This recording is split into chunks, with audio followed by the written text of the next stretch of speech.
So with your adage about maintaining prices, are you saying that discounting is always going to be a bad idea, or did you mean something else? No, well, I think there is a horrible correlation between choppy waters and sales teams losing confidence and then dropping pricing in response.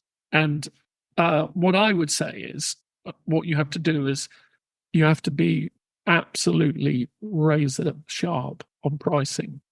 And it's interesting. I've used some guys who are specialists in pricing analysis several times in my career. And they've come into situations where the price has gone down a lot. And in every one of those situations, it's not been market-led. I create clear thinking and decisive leaders who can amplify their influence. Contact me to find out how I can help you or your organisation. And today, our guest is David Taylor-Smith. How are you doing, David? I'm good. Good morning to you. Morning. I am pleased that you're here. But before we start, I know that you're writing a book. So can you briefly tell me about that book? Well, it's a labour of love and it's going to take a long time. I've realised there's more to writing a book than you think. I walked over the last 2 or 3 years the length of Britain from the Scilly Isles to the top of the Shetlands and across from one side of Northern Ireland to the other. And during that walk, kind of somewhere in Staffordshire, I became really interested in the origins and meaning of being British. And I think particularly, post-Brexit, post-Scottish referendum, passing of the Queen, I think it's a really interesting time to think about that. And it also made me think about the importance of the landscape in forming that Britishness. I can't wait to read it. So I'm hoping to get first copies, David, when you've in about 10 years. David, tell us a little bit more about you. Well, I mean, my father used to describe my career as interesting more than successful. So I've had sort of 3 bits to my life. The first bit was what I would describe as a public servant and sort of public service, which was I was in the army. And then after that, I worked in the charitable sector, and I was lucky enough to live and work in Africa and South America. And then I went out and lived in Hong Kong, worked particularly in China, India, and Myanmar. That was the first part of my life. The second part of my life, when I realized I was going to have no money and I was going to die poor, and my first daughter was born, was that I went into the business world. So I didn't go into the business world until I was 34. And I then had a career in PLCs, ending up on the board of a company called Agreco and also a company called G4S. And then after that, I worked in some private equity firms where I ran some private equity businesses. That's my second phase of my life. And my third phase of my life is no less busy than the first 2, but I'm aiming to combine the first 2 bits together, which is I chair 2 private equity owned businesses and a family owned business. I advise a Swiss bank and a German industrial group. And then I do some charity work. I'm on the board of the Churchill Fellowship, amazing organisation. And I also advise the Royal Hospital where the Chelsea pensioners live, which is a hoot. It's really good fun. And then also I continue walking. Having walked the length of Britain, I'm now walking the islands around Britain, of which there are 3,400, and I'm never going to finish. A real passion there. Yeah. Funny. All right, then. So I've always considered you a socialised maverick. So for me, mavericks are defined as willfully independent people, and socialised mavericks are ones that are thinking for the greater good. They're very externally focused, very people orientated, will break the rules if the rules make no sense, but very much a passion for serving. Does that sound like you? I've never heard it described in that way, but that's a pretty good description. That's a pretty good description of things that tick my box. Yeah. Yeah, so I'm interested into looking at how you see the world in a different way and how you can improve it. And I know that today we're going to look about how can you manage businesses through choppy waters, because you've led a few through choppy waters. and you're now advising people. So let's start off. Is there a particular methodology that you use when you do that? Well, I think you have to start off and say, what is choppy waters? Yeah. And if I go back and look at my life, whether it was when I was in the military or in business, sometimes you find yourself in choppy waters. Sometimes it's self-inflicted choppy waters. Sometimes it just happens. Stuff happens. Big stuff happens that suddenly changes something, whether it's in the economy or a big event changes. So you find yourself in a moment having to do something completely different. And what I've always found, I think probably shaped from my earliest times when I was working in frontier markets, I've been working in Africa and South America, is when you work in frontier markets, you have to be much more ingenious, because data and knowledge is much more opaque and systems and processes are much more opaque. So if you want to get things done, you have to think pretty laterally and be very open-minded. Mm-hmm. And what I learned from those processes, what I always say to teams, is there's always a trapdoor. You might feel you're in a small dark room and you can't find the way out, but there is always a trapdoor somewhere. You just have to find the trapdoor and get out that room or get out of that situation and move on. Yeah. And I think it's interesting, and as you said, in how choppy waters are defined, because one of the things that socialized mavericks are really good at is actually providing certainty in uncertain times. And they will grasp and define that for themselves rather than waiting for other people to do that. Have you ever taught other people to do that? Well, I mean, you're starting to touch on the difference between leadership and management. And I think one of the key attributes of leadership over management is, not only you spot there's something going on, and then you have to convince your team or the people that you're working with to do something different and to change direction. And for them to follow you, they have to be convinced that there's a mixture of science and art, isn't it? Because the science bit is, actually, I think what he's saying there makes sense and is kind of logical. The art bit is kind of confidence in how you bring people together to convince them to do that. I mean, I can give you a couple of examples. Yeah, sure. Very early on in my life, I was kidnapped by Cubans, and I was with a group of people. And my view from the outset of that is, they didn't really want us to be kidnapped as much as I didn't want to be kidnapped. I can see that. And so, far from me thinking this is going to end badly, I was just thinking, how can we get out of this in a way that's good for them and they save face, and it's good for me and we save face? And also for the people around me, which I was leading that group, is to make sure they didn't feel panicked and fear by the situation, give them the confidence of keep calm and we can get out of this. We did get out of it. Yeah, and I think what you just described there really is the art of negotiation. And all leaders negotiate all the time. And it's how can I get what I want whilst you get what you want? And I've always talked about, I don't like the word compromise, because compromise, people feel like they've lost something. I go for what can we commit to, so that we might not be getting exactly what we want, but we can be committed to that. We can accept that, and we're happy about that because we've committed to this thing that we've had. Whereas I think compromise is nobody's happy with a compromise, but I can be happy to be committed to something, even if it's not everything I wanted. I think you're right. I mean, the other thing, the example I just gave you is a very small group situation. But as you move through your career, at one point in my career, I had over 150,000 people in the patch that I was running.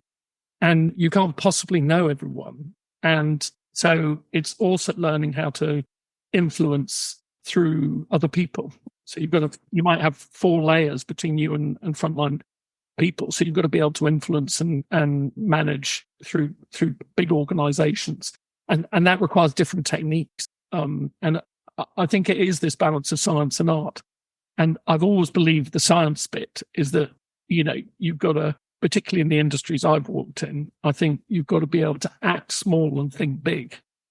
And the act small is if you're working in a business that needs a man or woman to get in the van and go and do something, and you don't know how they do it, you don't really know the basic understanding of how a pound is made. And then equally, if you can't go up right to the top level and say, hey, what's the market like, whether it's in the UK or another market, and then what are the opportunities for this business? So I think it's also about learning how you scale those skills as well as you go through organizations.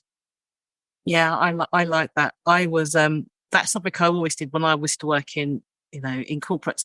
Go on appreciation, and I remember going on those vans, looking around and seeing people think I'm absolutely crazy. And I was like, how can I help this business if I have no idea of what it's actually like to be that person doing that work?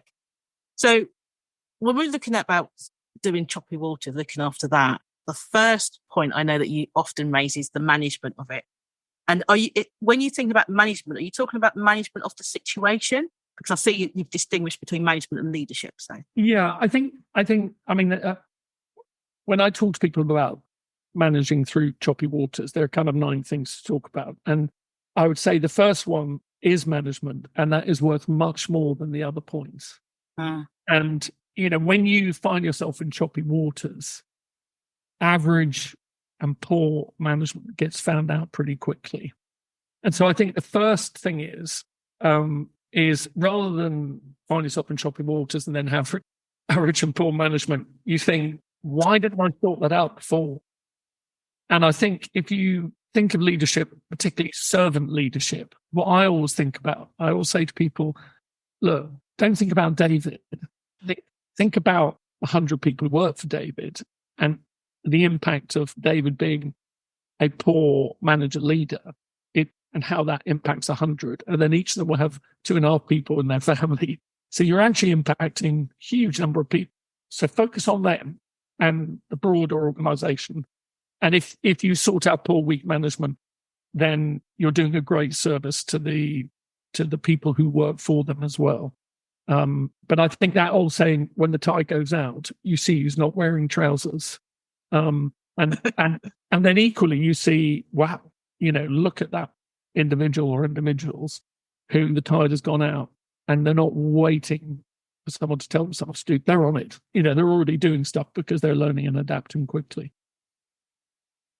Does it surprise you that people accept poor management, especially when there is choppy times, because they feel like it will take longer to fix poor management and they should be concentrating on, fixing the process? Well, I mean, that's just not a philosophy I buy into. I think my first reaction, if I find myself with poor management, is I give myself a good telling off for not having sorted it out.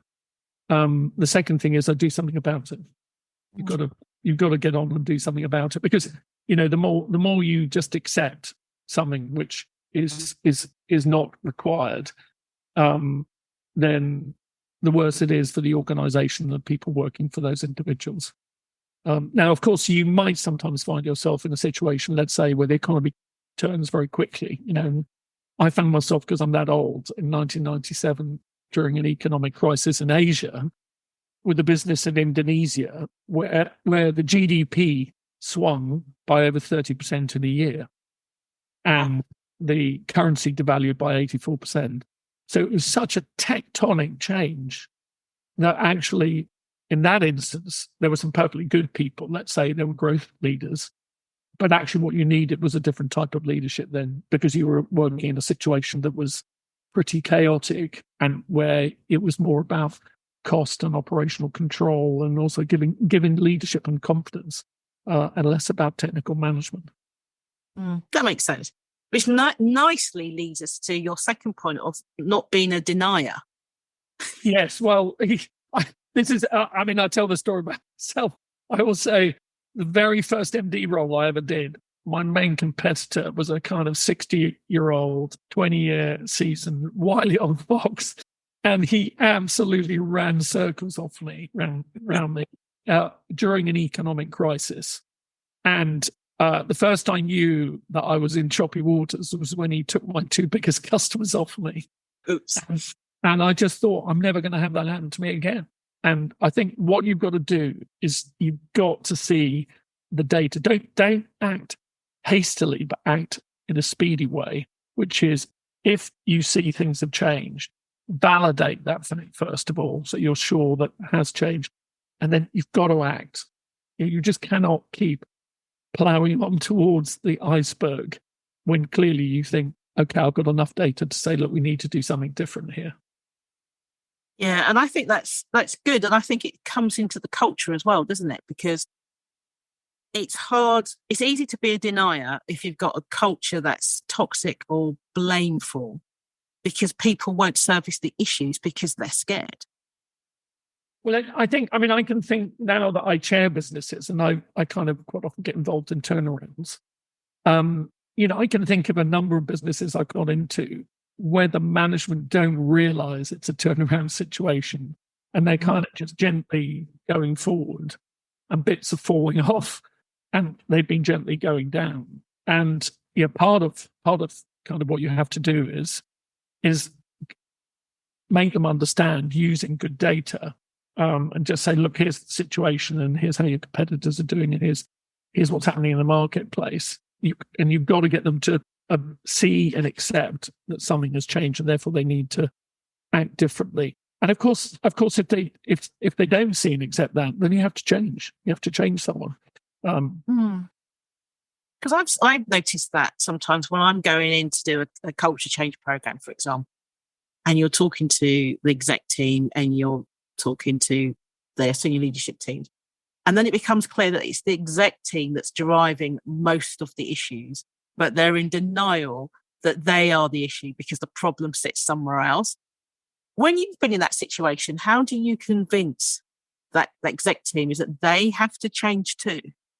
Well, it's what I describe as the unintended consequence of style. People sometimes, I think, if you think about how people observe, I think the things you do are very powerful. Yeah. The things that you don't do are sometimes more powerful.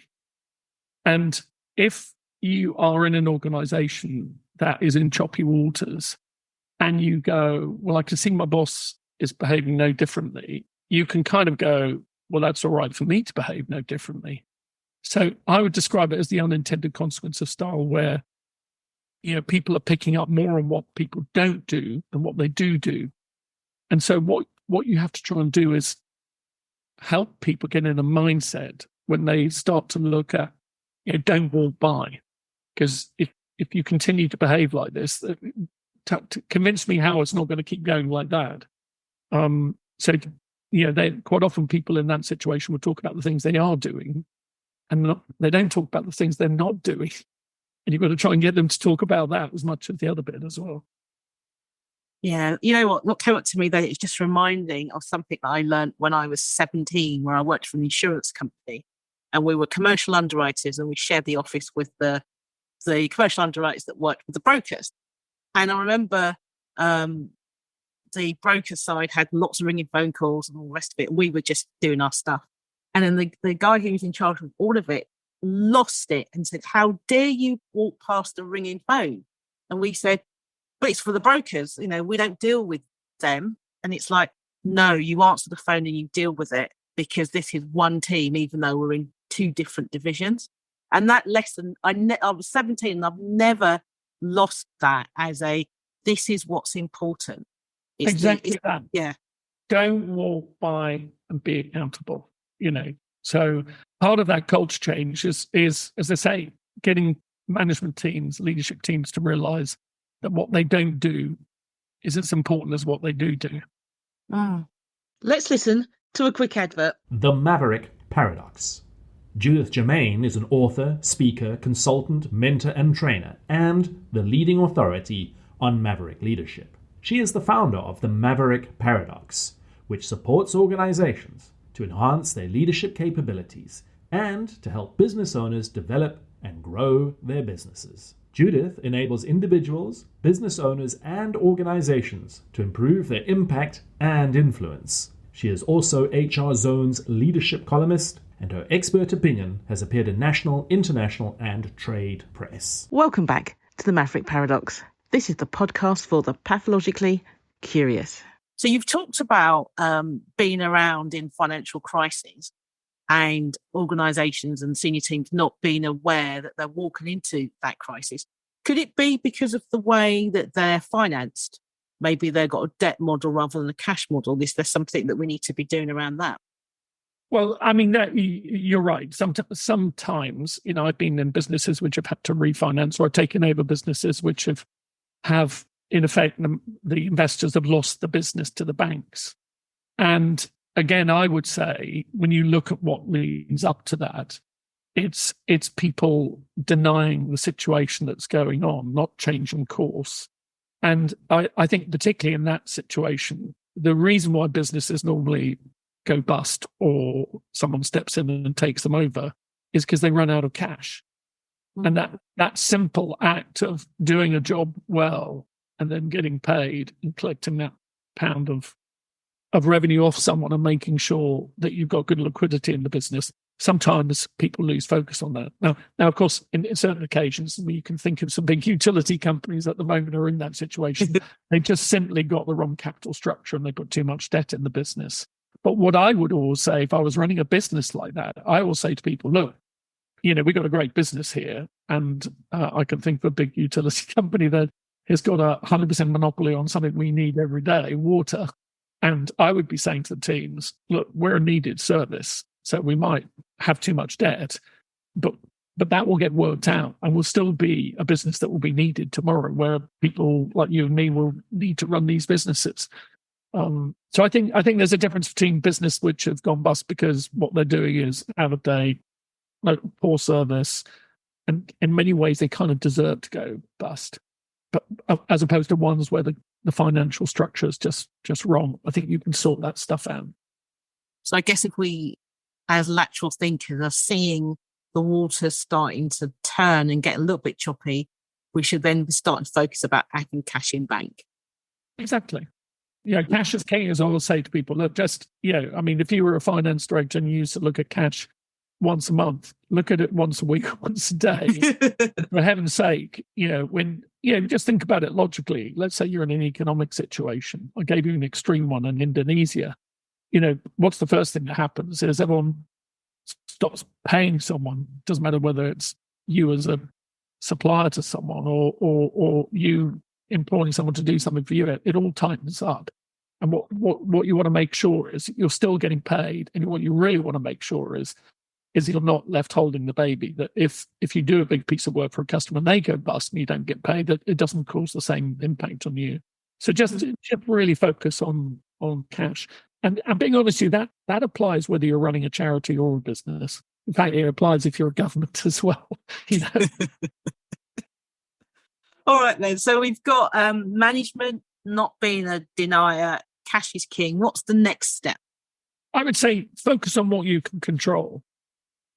I've walked into rooms where people go, "Whoa, man, the market is so terrible," and they spend the whole time wailing about the market. And I will say, look, just focus on what you can control. If something's happened in the market, a regulatory change, Brexit's happened, that's changed the way you trade.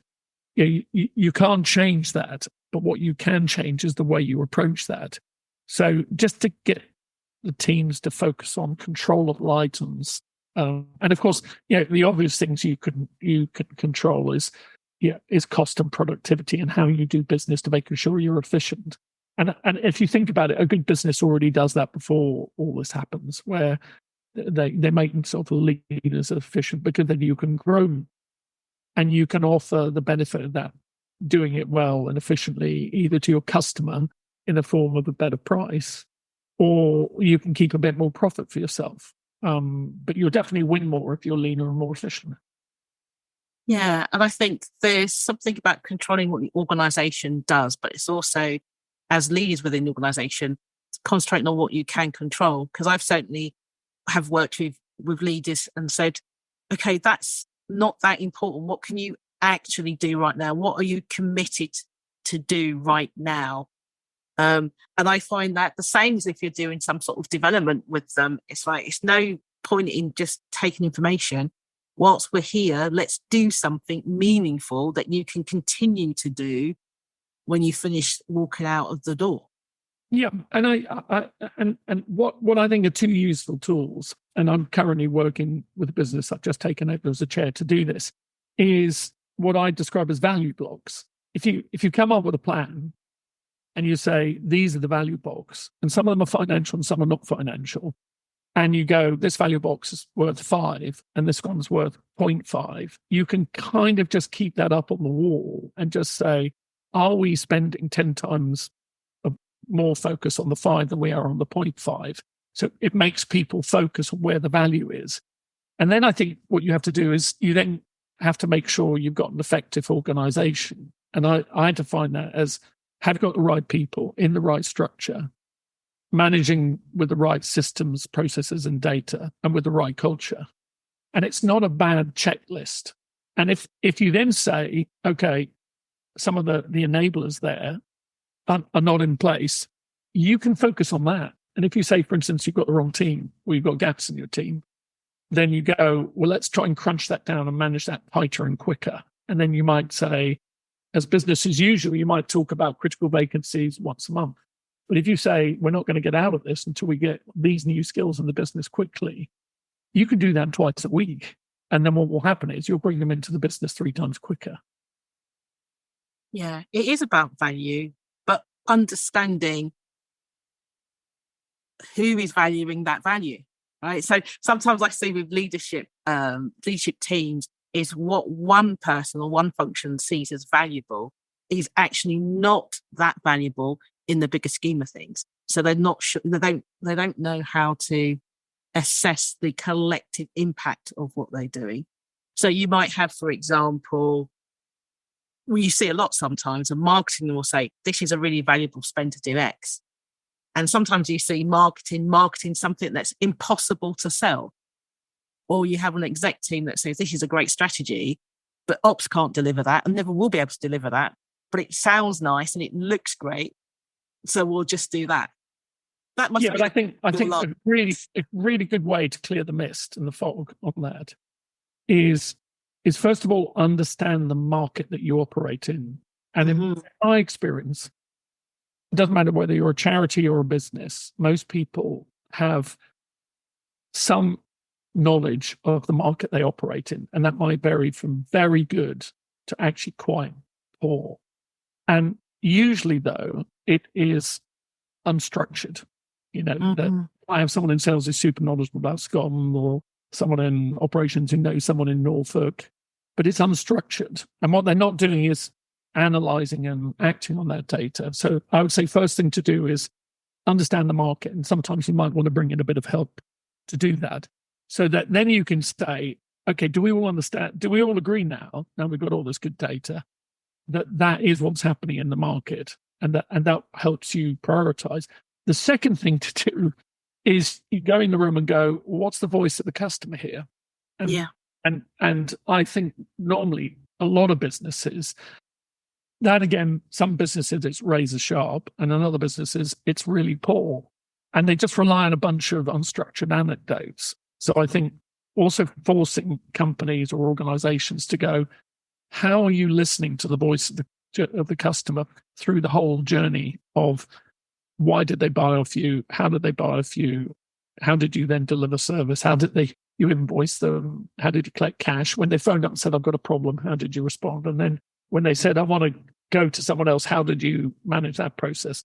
And getting sort of voice of the customer is a real moment of truth, where you might find, I can remember doing that in one business where the head of operations was dead set against doing, really a lot of net promoter score measurement.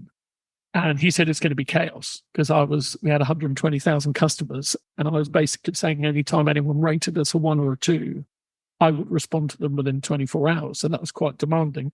And he said this would cause chaos. And I said, no, just be open-minded, because what this will give you bits of feedback. It will give you bits of feedback of things you'll never know about that are happening today. And whether that is such and such every time you go to deliver the services, parking in the CEO slot and irritating someone, or someone when they were delivering the service in a client premises were rude to someone, or that someone is always 10 minutes late. You just don't know this stuff. And then suddenly customers are saying to you, hey, Jude, I just want to give you a bit of feedback. Jude did a great job this morning. She helps members of the public. And these things were happening invisibly before. Yeah, I like that. And what I was thinking was like, if he's saying it's going to be chaos, he has an indication that there's problems. Yeah. Which he didn't want you to know about. Oh no, it's just the idea that you're liberating this voice of the customer and then acting on it. And if you're in operations where you like KPIs and you like to everything under control, it's like, how am I going to cope with feedback from 120,000 people a day? You think that sounds crazy, but it's not crazy. It actually helps you to do the right thing. Yeah, and that moves you on to your next mantra of service. Well, how many times have I seen companies or organizations in trouble where they start to cut cost and they start to cut right through fat into muscle and into bone? And I can remember that, when I took over a business as a CEO, the service was truly appalling. It was 80% delivery with sort of 60% on time. So if you think of that as a customer experience, it's bad. And the team were talking about, hey, let's get this to 85%. And I walked in the room and said, no. Whoa, we're going to get this to 95 and 95. Because I said, just think about that, what that feels like as a service. Customers will leave you. And if you think, what's going to happen, if I got 85 and 6% on time, I would phone up and complain. That means your call center is going to be full up of complaints, and then people will be managing workarounds. So I would say, really, during bad times, if you deliver great service, when someone else is sitting in the boardroom saying, hey, we need to cut costs, make changes, they'll then go, hey, that company that I'm involved with, they do a great job. Let's just go and pick on this company that's always done a pretty average and poor job.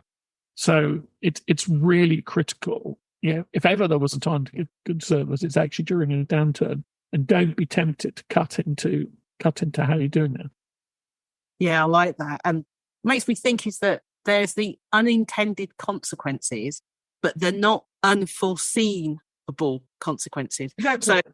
So sometimes you see it a lot when there is choppy waters and there is uncertainty, the first thing that gets cut is development. And it seems to be like let's just stop training everybody without looking about how does that impact on service and impact on customers, whether that's external customers or internal customers.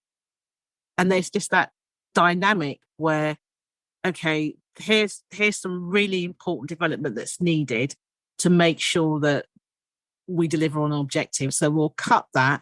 So the people that's left can't deliver, customer gets upset and it's wondering, and then the good people leave, as you know, good people leave and you're left with the people who were poor. And then it's just this spiral, and it's foreseeable though, isn't it? Exactly that. And if you take the case study I just gave you a second ago, in that business that was doing poor service, it ended up doing over 95%, 97% delivering on time with less people and less vehicles and achieving higher net promoter score and better employee engagement. So it is possible to deliver improved service and think about productivity, as long as you do it really thoughtfully. But if you do it unthoughtfully and you cut service in a chaotic way, then you're likely to make it worse for yourself, because you'll lose customers and then you'll be in a worse situation. And I think that takes courage, doesn't it, to stand up and say, I will stand by what I'm saying. Well, it sometimes it takes preferably good data, and it sometimes can take a bit of patience. You can say, this is going to take a bit of time. This is not an overnight fix. So we've got to be prepared to keep doing this for 6-8 months, and then we'll start to see the difference drop through. So you've got to be convicted to see something through. Yeah, so that reminds me of working for an organisation where I had to do the budgets, and with every line, I had an explanation. And I remember the director saying that I was extremely frustrating because they were unable to cut the budget that I stipulated, because they had been given the directive to cut all the budgets, because every single line made sense. And I think what he said to me was, I can't cut anything, because if I do cut it, it will have drastic consequences, because you've outlined it so well. And I remember saying to him, doesn't everybody do that? And he's like, no. No, but you see, I wouldn't have been frustrated by that. I would have said, great job. You know, I could have made a duff decision and cut something in your area. But what you've done is you've done a great job in explaining the consequences and impact of us doing that. So I personally think your boss should have been happy and grateful rather than frustrated. Yeah, he wasn't happy. He did actually sulk for a good few days. Your next step on your 9 points there for dealing with choppy waters when you're in business is attacking the competitors. Now, what do you mean by that? Well, you know, maybe this is my early military upbringing, but I quite often organizations go on the back foot. Yeah, if we think of my first experience as being a managing director, losing my 2 biggest customers, you spend your whole time thinking, oh my God, what am I going to do? I'm going to remove cost, and you know, you're dealing with the impact of it. So you become very internally focused. It's the very time that you should say, okay, we just need to make sure that we are on the front foot, and any new opportunity, we are there before the competitors. And what's more, and I'll tell you a technique I've used in all the organizations I've been in, is I start something called either 5-5 or 10-10, which is every week I want to see our top 5 competitors and their top 5 customers on a list. And normally that takes a week or 2 because people are like, oh, okay, put it together. And then you're like, I want to know every week what we're doing to get in the ribs of those customers and try and win them. And to me, I always say to people, I think that has a double benefit. Firstly, if I'm busy knowing who to talk to with a competitor and I'm trying to convince them to come and use me instead of who they're with, it ties them up. So then they can't attack me because they're spending the whole time defending their customer. Yeah. And then once in a while, you get lucky because you nick one off them. And then, of course, that puts them on the back foot and then they have to think about what they're going to do. So I said, you've got to have an offensive as well as a defensive strategy. Something that Gareth Southgate could do. That's good. And it has the additional benefit of really getting to understand the customer. Well, you've got to understand your competitors, you know, and learn from them. You know, how many times have I heard people say, oh, such and such a competitor, they just lowball prices. And I go, I don't know, but, you know, why didn't we make sure we know exactly what they're doing and learn from them? And if there's any good stuff to learn from them, we'll just nick a good idea off them. And if not, we need to get on the front foot and we need to convince some of their customers to come and use us. Okay. So with your adage about maintaining prices, are you saying that discounting is always going to be a bad idea, or did you mean something else? No, well, I think there is a horrible correlation between choppy waters and sales teams losing confidence and then dropping pricing in response. And what I would say is what you have to do is you have to be absolutely razor sharp on pricing. And it's interesting. I've used some guys who are specialists in pricing analysis several times in my career, and they've come into situations where the price has gone down a lot. And in every one of those situations, it's not been market led. It's been led by the company who I've been involved with have led the pricing down themselves because they've kind of Interesting. And the psychology then has turned into, I'm so desperate to get this customer, I'm going to deep discount when you just didn't need to. And of course, there's other things you can do with pricing. Like I could say to you, dude, I'm going to do a service for you. And in the past, historically, I've ended up doing 3 other things and I've charged for them. And it's perfectly reasonable for me to go to you and say, hey, dude, look, I've been doing this service for you for 2 years. I'm doing it do you think I'm doing a good job? Yeah. Well, I've actually been doing 3 other things. And if you don't mind, we're going to charge you for that. Because, it's important that we do, get paid for what we do well for you. So I'll just say, look, maintain pricing or maintain focus on pricing. In certain instances, pricing does go down. I've been in the rental business for a period of time. And trust me, if you're doing a rental service in the oil and gas sector and they stop pumping oil and gas, it doesn't matter how deep discount you go. If they're not doing it, they don't want your kit. You can rent it for them for a penny and they'll still say, I just don't need it. So sometimes it doesn't work, but you just got to make sure that you're not doing it yourself. You're not inflicting pain on yourself. I think we've both seen large organisations that undercut to win a contract and then spend years trying to make it profitable because they focused on the winning but not on the delivering. Yeah, absolutely. Absolutely. What they go, the number of times you hear people say, we went in really cheap to win this. And then we thought we'd do is we'd kind of bring it up over time. And, the road is littered with some pretty big companies that have got into very severe problem with that approach. Big companies like Carillion or Interserbia that ended up in very difficult financial circumstances because of that. So we know we shouldn't discount, we should maintain our nerve in pricing. And that was so interesting to find out that it's the lack of the nerve that makes the price go down, not the market driving. So I guess the reverse of that is we should look for growth. Exactly. Going right back to the beginning of this conversation, the trapdoor in the room somewhere is normally when everything is really bleak. There is, if you just look and this comes back to understanding the market, you can have an opportunity. So a good example is I've just finished chairing a business where it had a level of exposure to the residential housing market. And after the mini budget from Liz Truss and Kwasi Kwarteng, the housing market, took a major hit. So their revenues in that area went down sharply because the activity went down sharply. And we sort of stood back and said, well, let's look at other areas that we're not in as much.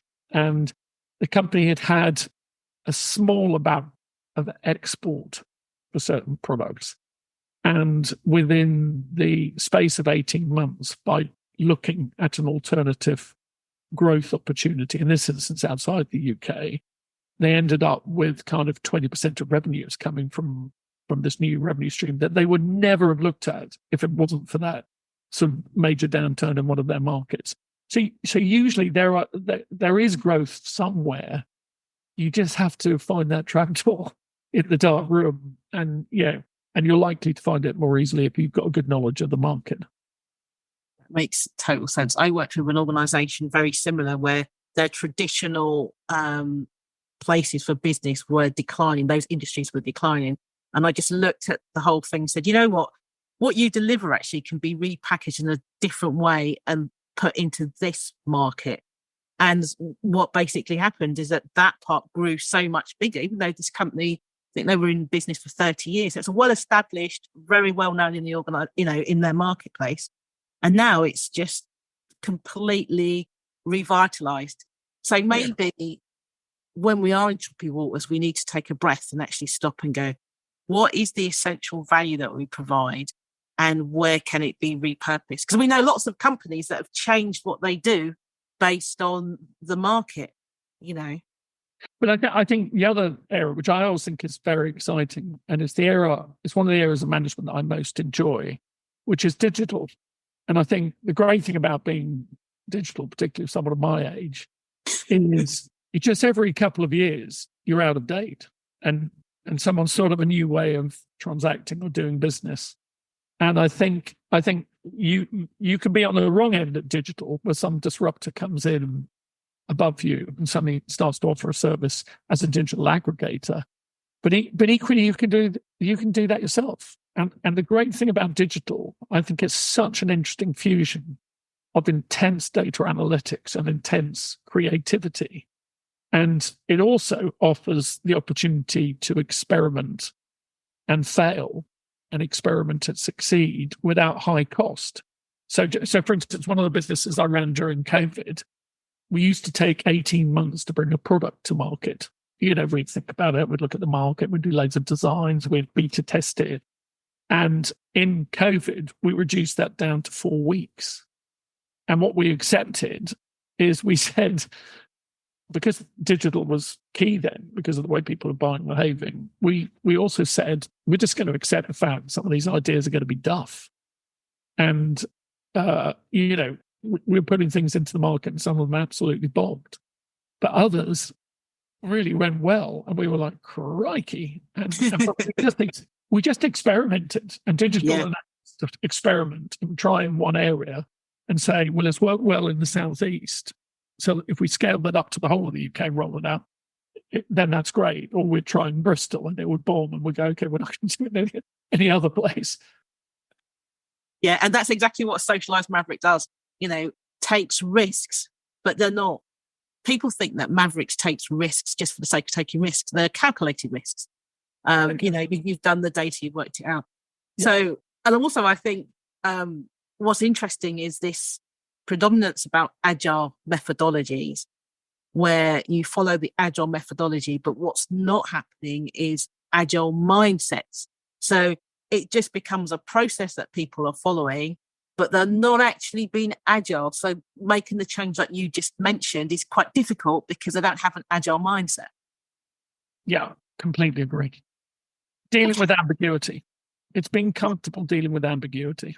I've run businesses throughout Africa, and in many of those markets, the market data is completely non-existent. But you work with what you've got, and you look at other ways of getting market data. Yeah, and I think that ability to live with uncertainty is definitely a maverick trait. So one of my final questions then is, what do you think is needed from an exec team to be able to, it's like now there's all this uncertainty. How does an exec team manage through that uncertainty? What type of skills or competencies do they need? Well, I kind of almost describe it in 3 blocks. First thing is understand the market. That's what we talked about earlier. Do you really understand the market? If necessary, get a bit of help in to help you understand the market. And that should help you inform you where and how to compete. Then you kind of pull together a plan. And as part of that plan, you go, have I got an effective organization to deliver this plan? And that, remember, is, do I have the right people in the right structure, with the right systems, with the right data and the right culture? And that is key for execution. And quite often businesses with a good plan will fail because they haven't addressed that effective organization bit. You can have an average plan and a knockout effective organization, and you will beat a good plan with poor execution. I love that. Brilliant. Is there anything that you want to mention that we failed to do so, David? Oh, you're going to do. I mean, the only last point which I'd say is it's kind of obvious from what we've talked about. But if you don't have any of those other 8 things we've talked about in place, you've got to address them. But if you're already doing all those before you go into choppy waters, there is great opportunities for strong companies in choppy waters. And, the strong really get to thrive during those times because, your competitors might go bust, or they might lose customers, or you might be able to buy them. So that usually the stronger you are and the fitter you are and you're doing things well, it does present opportunities as well. Brilliant. David, thank you for coming on the show. My pleasure. And thank you for tuning in to the Maverick Paradox podcast. I'm your host, Judith Germain, and I hope you enjoyed today's conversation. The Maverick Paradox Magazine. The Maverick Paradox Magazine is for the pathologically curious. Written by a swagger of socialized mavericks who are divergent thinkers, the magazine tackles the biggest issues affecting maverick leaders today. You might be a business owner or a leader within an organization who wants to have your thinking challenged, to be exposed to a diversity of thought, or to learn from diverse experts in their fields? If so, the Maverick Paradox magazine is for you. Join the swagger at themaverickparadox.com and engage in the conversation.